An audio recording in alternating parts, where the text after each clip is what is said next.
هذا مازي غيدير نكين.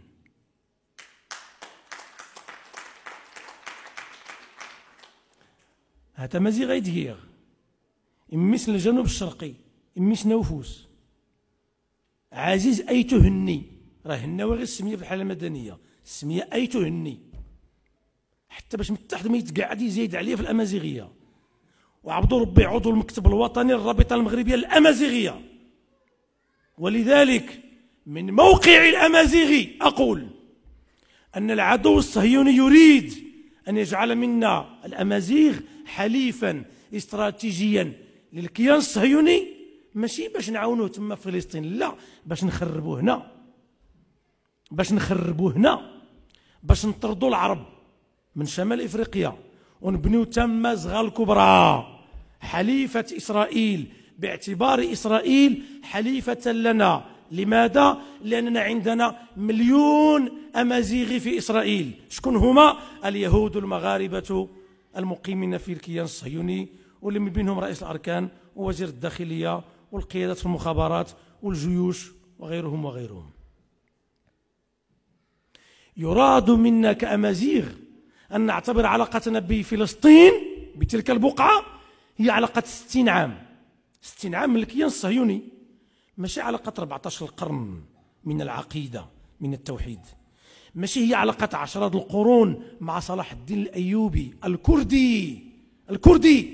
يعني الأمازيغ الدولة الموحدية الأمازيغية تحالفت مع صلاح الدين الأيوبي الكردي لطرد الصهيونية المسيحية الممثلة في الحركة الصليبية والاستعمار الصليبي. يراد اليوم أن نقلب هذا الشيء ونردوا التحالف الأمازيغي الكردي الإسرائيلي، وتجولوا في صفحات الفيسبوك وتجولوا في الكتابات والمقالات ديال مجموعة من النخب المثقفة الأمازيغية.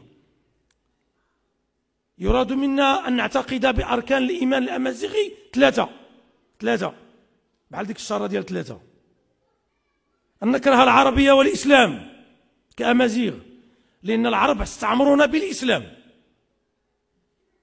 وأن نكره فلسطين لأنها عربية، ولا بد أن نحب إسرائيل لأنها أمازيغية. هذو 3 ديال أركان الإيمان الآن، يجب أن تؤمن بهذه ال3 أركان باش تسمى أمازيغي، وإلا أنت ماشي أمازيغي. هذا الكلام كنقولوه الأخوات والإخوان ليس كلاما مرسلا، راه ود المغرب غنوضوا نصليو مجموعين، ولكن غتسمحوا لي 3 دقائق ولا 5 دقائق.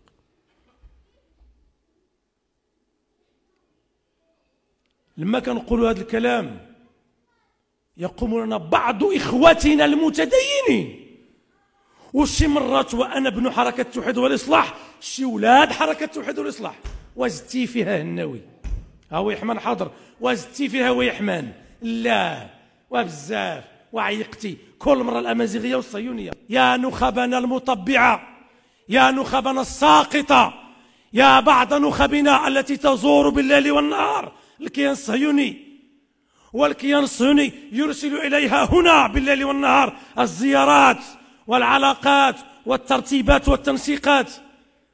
أنتم من يهدد الوحدة الترابية، أنتم من يهدد أكثر من الوحدة الترابية، الوحدة المجتمعية للمغاربة، لأنه إلا ترتق وانفجر النسيج الاجتماعي اربح أنت بالتراب الموحد.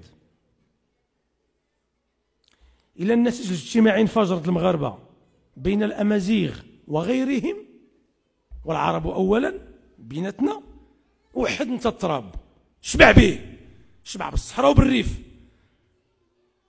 إلى انفجر المجتمع المغربي اش بقى لك من تراب تجمعوا؟ العدو الصهيوني يريد تفجير المجتمع المغربي عبر التسلل إلى العقل والوجدان لدى جيل من الشباب تحت عنوان الأمازيغية.